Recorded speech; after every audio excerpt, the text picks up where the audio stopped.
Namaskar, good morning. It's 20th of July today. It's a bright and beautiful Sunday morning with beautiful sunlight streaming all the way here. Nice, beautiful sunlight.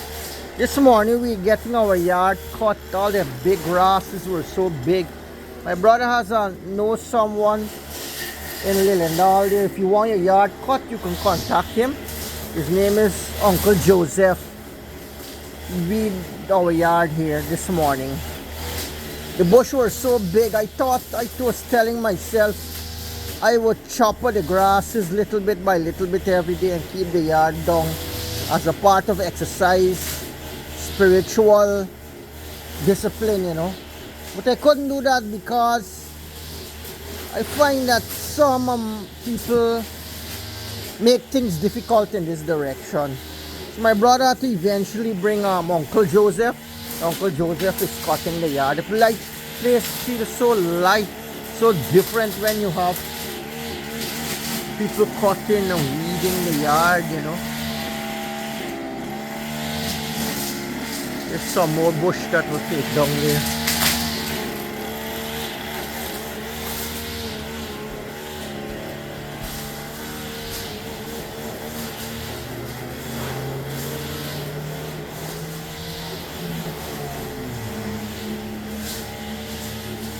So nice.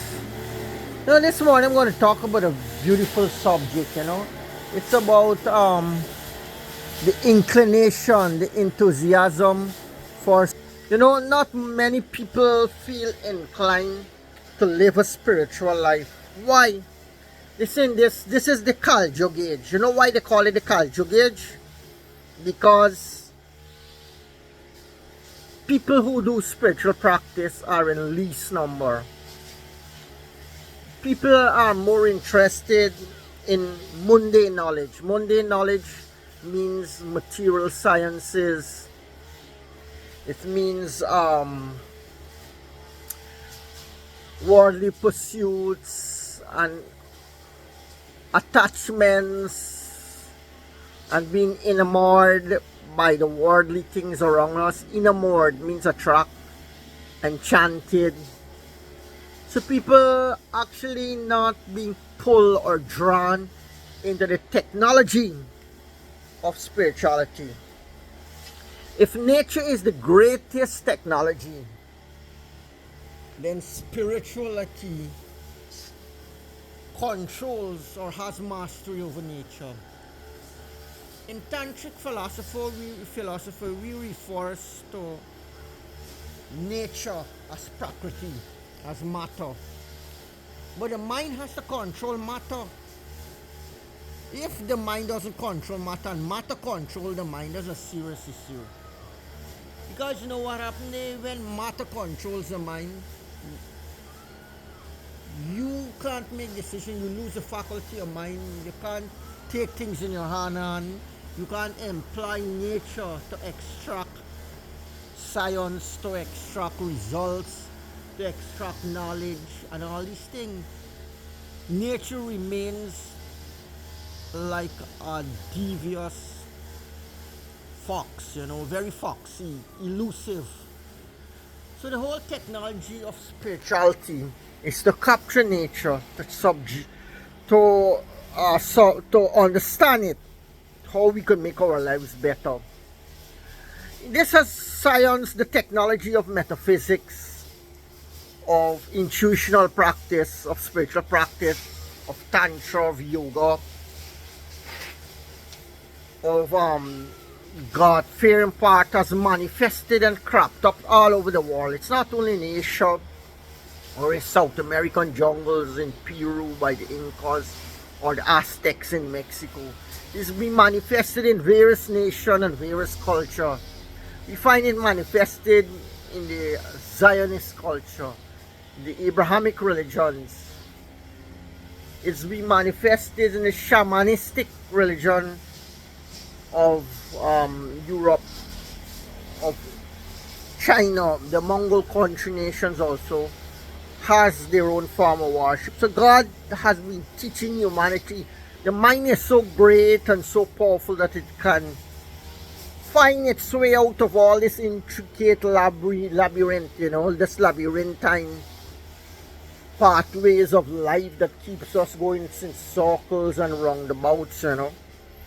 And when we have spirituality with us, it's such a powerful weapon.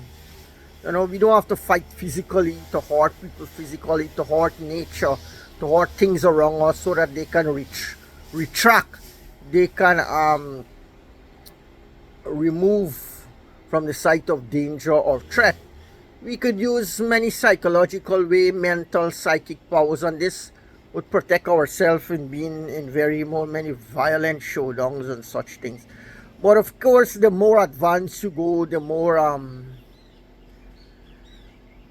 tests and challenges you would have. But I think you'd be equipped at every level, you know. But the main thing is that to become enchanted with spiritual practice by the science of inquiry, of study, you know, like I was watching a little clip, Marvel TV show, you know, in which Doctor Strange was talking about the Eye of Agamotto.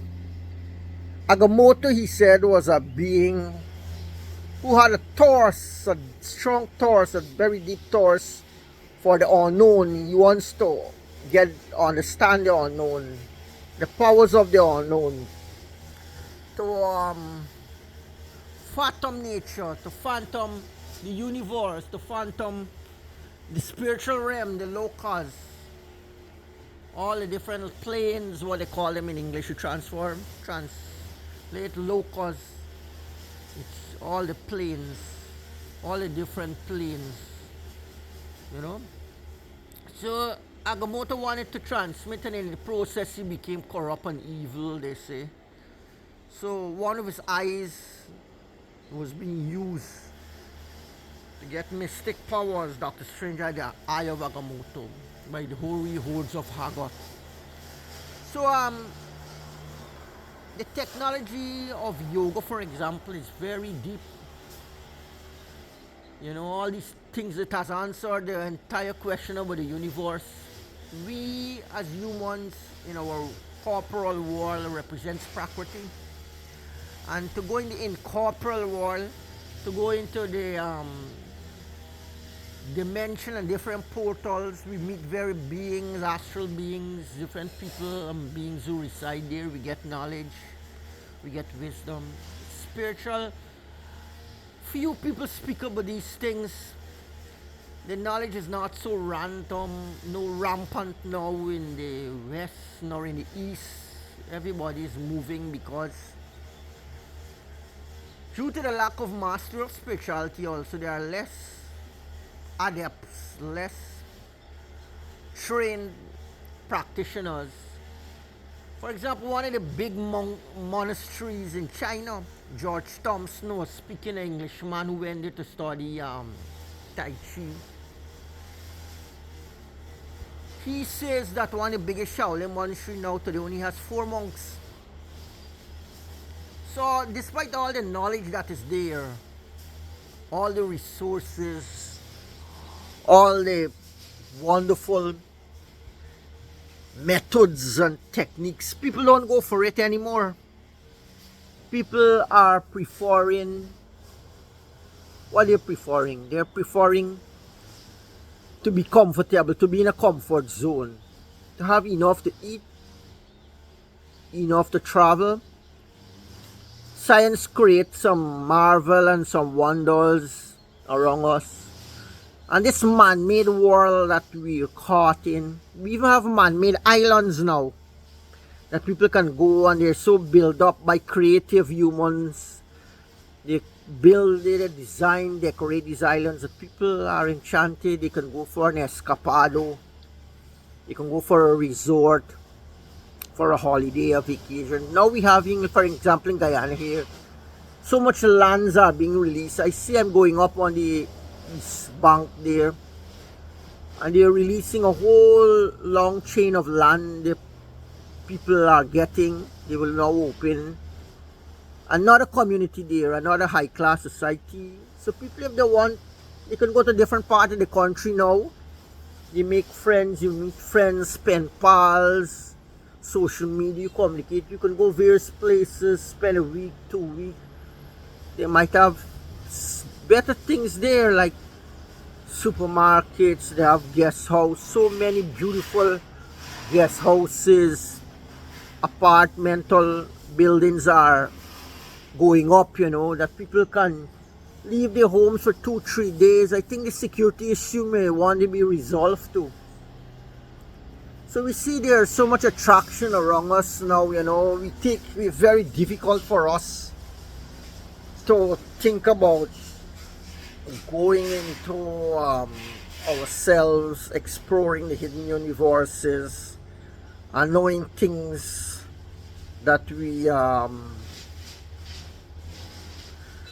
never heard or know about, and they sound like fairy tales, like lies, like make-believes. By some people are saying these things are all created by clever men to trap and enslave human beings.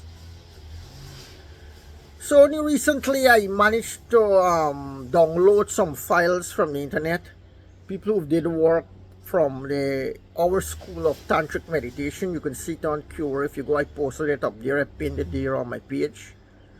You can read those findings. Some meditation and inner discipline, as you can go to learn so many things, and you'll find a vast world, a vast port. You will find so many portals into worlds, and so that as a way of life, as a parallel existence, you can make your life meaningful. You don't need to get hooked on things that will eventually take your life, damage your body, parts of your body, your organs, and so. Only recently I have a relative who had an amputation on his feet. It's so sad. So you find you're losing your relatives as time goes by due to the effect and toil on the world. Some people are leaving the world gracefully. They departed gracefully. They have mastery of the forces around them. They can live with those forces. When they're ready, they depart and leave gracefully. So they have not only mastery over life, but this mastery over death also.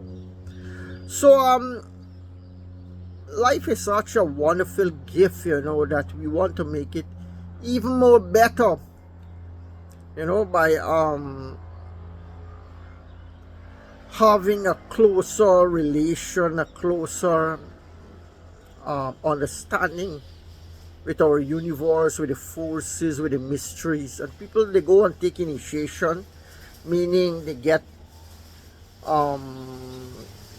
diksha, they get initiation or induction into various schools, like Gurdjieff. He went into, I think it was Iran, he went into where he learned all of this knowledge that he brought back. So people who want to do the same thing, if they see his movie, Meetings with Remarkable Men, the movie is there, you can see it, his experiences, how he's advocating or promoting mysticism as a means of self-mastery, of enjoying life, of moving dynamically in the outward situations, to enjoying life to its utmost, and also imparting a deeper imprint, making a lasting contribution in his dialogues, his interactions, his gestures, his mannerism. His remarkable thoughts and mind, has affected and uplifted this world and society so much that, he has, attracted or created an appetizer that has pulled people into the portal of metaphysics of another sort. So if we can enchant people by the same way, by the colors of our mind, the vagaries of our mind, our gestures, our thoughts, our being, our very existence will serve as a portal or as a charm that can lure and bring and invite people. Mark ye that not all mystical schools do this by force and compulsion. People are rather being brought in of their own free will, by their own and happiness by their own reconciliation. They want to do this, they must do this, it's the best thing for them, and so on. So it's us, the few who are practicing. We are hoping to generate excitement for this kind of life, for this kind of pursuit, exploration of the dynamic realities of the magical planes, and hopefully it will take people away from destructive habits and evil arguments and dissensions that might cause so much. The situations today we can see there's so much aggravating energy that is coexisting between people rather than friendly energy and harmonious forces that is helping and bringing people together. You know, it's not like that today. We see people having less understanding of each other, and they're inventing creatively things that will keep the mind entrapped, domesticated, localized, in parlances and places that are safe and devoid of threat and harm and destruction. So meditation offers the route and the pathway, a map like, for you to go into other places and other things and to see for yourself that your father's home, God, Hiranyagarbha, Parampurush, Parambrahma, Vishnu, Shiva, Krishna, Jehovah, Yahweh. His home is the most richest home. It is the place for us children, the way they originally are from, that all the scriptures are saying. It's the most wonderful place that you can live, you can eat, and you can enjoy. How many people are going thus, are traveling thus, are aiming thus, are hoping thus to get places, tenements, domiciliaries, habitation in those portals and plains, to get citizenship. Not many people are vying, competing, outdoing each other for that, because we don't know. Seeing is believing. So until we see our fellow man being possessed with qualities and colors and contours and charms, not the magical kind that you see the magicians have, that they can trap the fairer sex and have them at his bidding and solve each other. We're talking of a more human, a more divine quality that will heal, that will uplift, that will transform and ennoble us also. Nobody wants to be the rustic, deviant type that is looking for opportunities, that is sizing, measuring,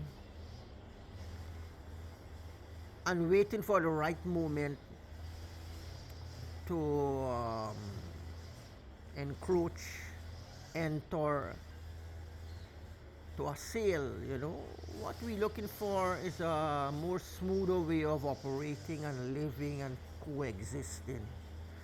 And this possibility comes not by immediate revelations mostly, but rather by gradual testing from the elders, from the masters, from the seers, who will gradually introduce you and bring you into portals and regions of light and health and healing and joy, you know.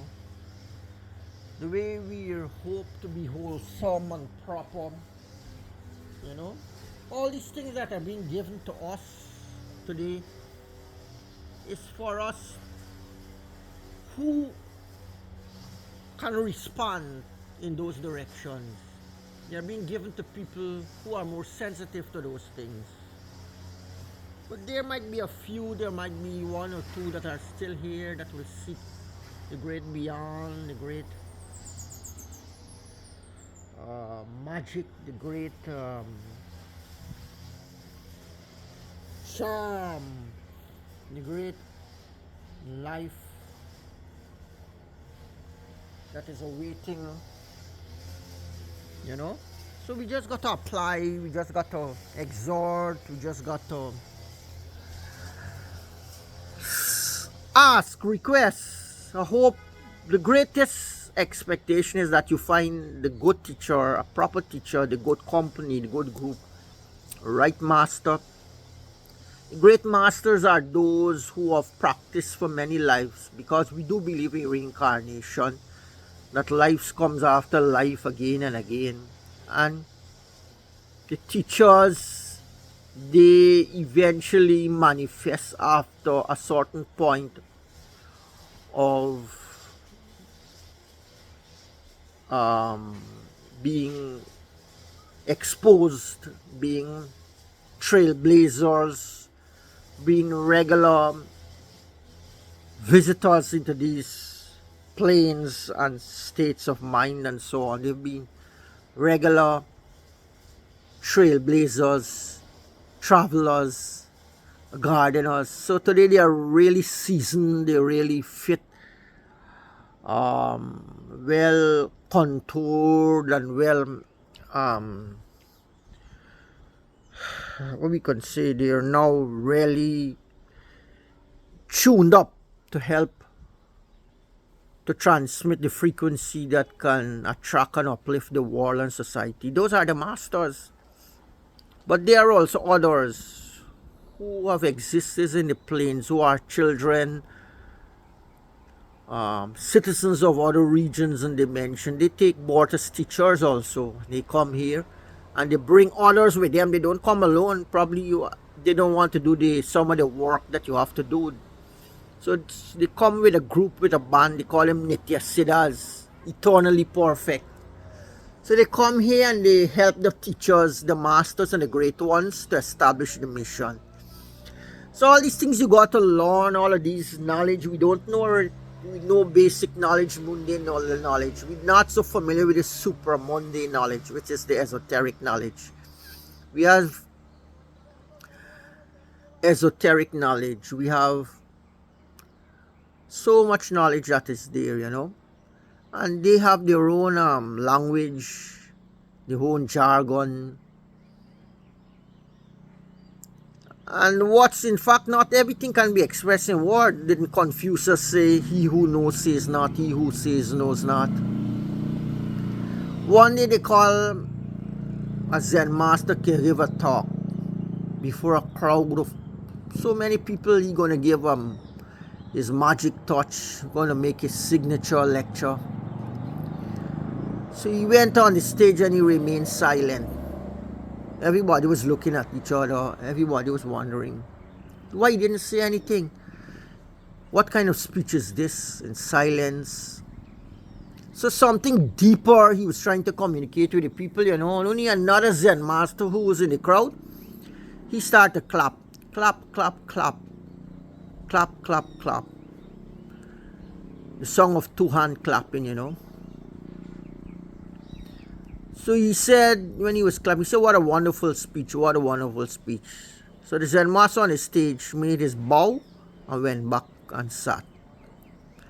So there's silence, how silence can speak in its own silent commands, its own silent repertoire, its own silent